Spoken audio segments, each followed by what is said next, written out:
Compatible kaya tayo? Yes. You think we're compatible? Yes. Okay. Looking in your eyes, I see a paradise. This world that I found is too good to be true. Standing here beside you, want so much to give you this love in my heart.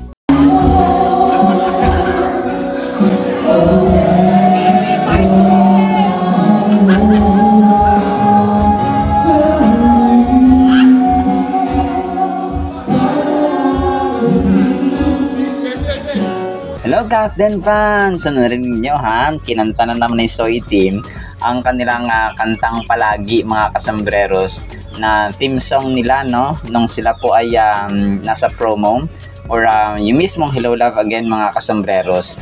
So talagang marami ang kinilig dito mga kasambreros kasi alam nila, pero ang kulit kasi ng ano dito nung sumasayaw. So umattend pala si Pops Alden ng binyag mga kasambreros ng kanyang alam ko ano ito kasosyo niya sa negosyo, si Mitch. Tapos may asawa na to si Mitch kasi ang mga tao naman siniswitch nila na parang narinig nila sa ibang fan na naman na may jowa na daw si Sir Alden at saka taken na. Pero itong na-learn ko mga kasambreros, hindi dapat manggaling sa mga, kasi yung mga ganito, ano to napakahalaga, hindi dapat manggaling sa atin. Yung kumbaga pa na kumbaga pa meron na silang jowa, meron na silang meron na silang girlfriend or meron ng kasintahan, dapat sa kanila mismo, no? Dapat sa kanila mismo mga kasambreros, no? Si Ma'am Catherine nga, we respect her single siya, pero meron ka kontrata, no? Parang ganun mga kasambreros kasi nga ang cast din talagang subok na meron talagang something sa kanila mga based on the interviews and sa mga taong nakakita sa kanila doon nga sa yung pagsushoot mga kasambreros na behind the scene, no, mga free time nila na sobrang sweet sila mga so ito no, kinanta ni Pops Alden. Huwag tayo maniwala dun sa may jowa na si Pops Alden mga kasambreros. Kinanta ni Pops Alden ang kanilang team song na Palagi.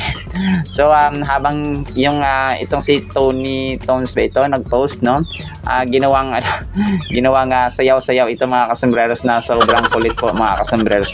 So yun na-miss na ni Tisoy si Tisay mga kasambreros kung kaya kinanta niya ang Palagi. So bigla niyang na-miss. Sino ba naman hindi makakamiss, di ba? Grabe ang kanilang banding, grabe ang kanilang closeness. Ilang buwan silang magkasama mga kasambreros sa promo. At saka tawag dito yung kanilang movie pa na Hello Love Again ay talagang may mga intimate scenes, no? Nagkaka-developan actually, no? Nagkaka-developan talaga ang artista kapag parati silang nagkakasama. So wag mo kaming lokohin, Sir Alden. De joke lang po. So nga na umatin si Sir Alden ng happy party ang inyong Pops Alden mga kasambreros kasi nga sobrang busy sa trabaho. And then nung promo and then nung mga nakaraang mga buwan talagang lagari ngayon nga Holy Week mga kasambreros, no? Kaya hayaan naman natin magsaya ang yung Pops Alden mga kasambreros kasi pag hindi na naman holidays ay maglalagari na naman itong inyong pambansang bay mga kasambreros. So ito, huwag natin bigyan ng mali siya itong si Mitch mga kasambreros. Yung mga tao binibigyan ng mali siya ay may asawa na to mga kasambreros. So nagninong lang siya Pops Alden dito sa kanya alam ko kasosyo nito sa negosyo mga so sa Lawag pala ito sa Ilocos mga kasambreros si Pops Alden. So happy party muna ang inyong box office king mga kasambreros. And then ito na sobrang kulit dito ni Daddy Bay ang daddy ni Sir Alden mga namana nito yung kakulitan ni Sir Alden parang cool lang parang ganun mga kasi yung ginawa niya dito parang nung kanta si Angel tapos siya naman ay nakikitreat din mga kasers tapos may heels na pala siya tapos may pera, may shades and so on mga sobrang kulit ni Daddy Bay mga kasambreros, no? Talagang dito makita na na close ka sa iyong magulang kapag cool lang, no? Kapag malaki na actually mga anak mo kailangan na lang nila ng tropa, no? Although may limitations, may boundaries pero yung main na gusto nila hindi sila pwede yung paluin, yung pagalitan parate, no? Kasi hindi na sila bata.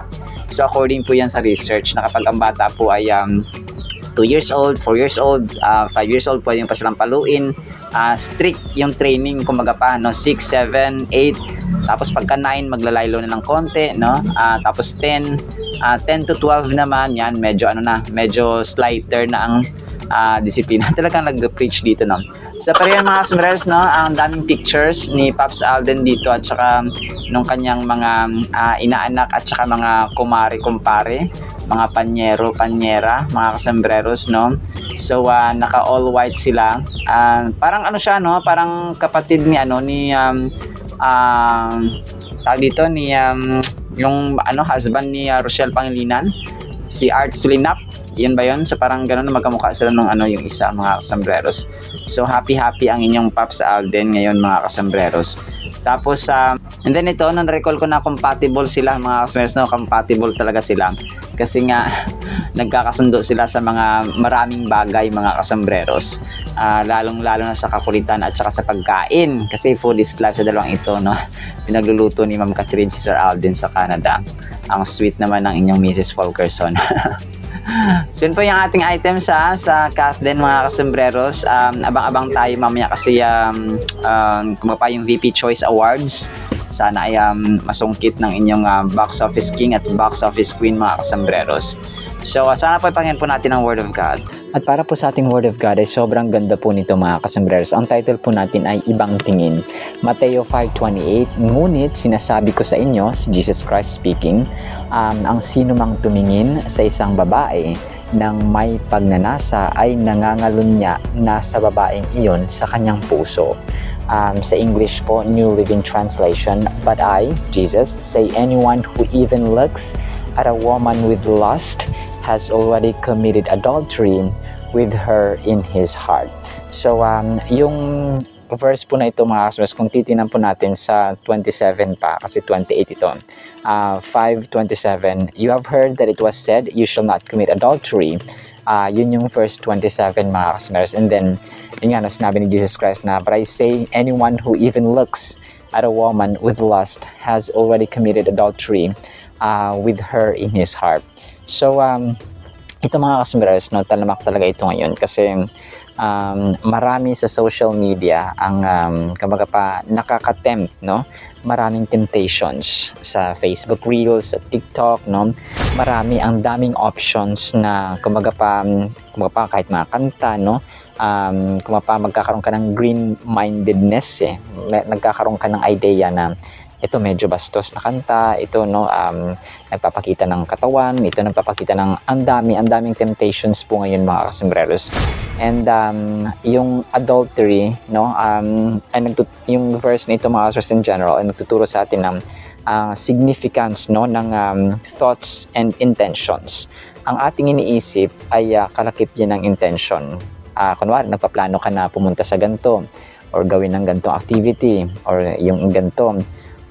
So, nandun yung intention mo. You're thinking it because you have the intention to do it. So, ang verse po na ito ay nag-address na hindi lamang sa physical act, yung adultery na kasalanan, mga kasambreros, or pangangalunya, kundi sa inner attitudes natin na nag-lead sa atin sa actions. Nagsisimula yan lahat sa sa isip, no? Isipin muna sa itong plano mo, i-analyze mo, and then nandun na next, magugulat ka na yung next step niya or next na gagawin ng tao ay yung action na mismo. So he emphasizes, Jesus Christ, no, in-emphasize niya dito yung harboring lustful thoughts towards someone else is a serious issue. So hindi lamang siya, kasi sa panahon yun parang yung immoralidad ay talagang talamak, mga kasambreros. And come to think na ang Pilipinas ang may pinakamaraming rate or pinakamaraming kaso ng child or teenage pregnancy, mga kasambreros, sa buong Asia.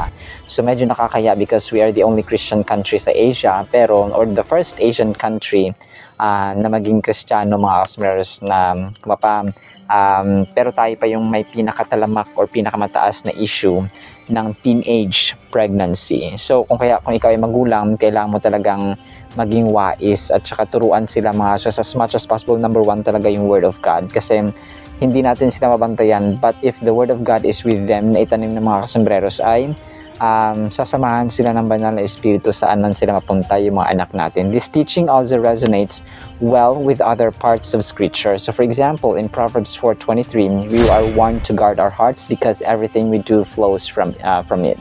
So, parang connected siya doon sa turo din po sa Proverbs 4:23 kasi ang puso natin at saka ang isipan nag-work hand in hand. So, kung mapaingatan natin ang ating puso because dyan din nagsisimula ang ang lahat ng pwedeng gawin at saka i-act ng tao, mga kasombrero. So, napakalaga ng ng ating tingin, mga kasombraros. And sa ating mata, since yung ating mga mata ay windows to our soul and to our body in general, kung kaya piliin natin yung ating mga pinapanood, yung ating mga tinitingnan, na hindi tayo magkakasala. So, isang tingin, okay pa. Pag pangalawa, pangatlo na, medyo hindi na okay. Kapag nilingon mo na, mga kasambreros, lalo na pa sa mga kalalakihan po dyan, no?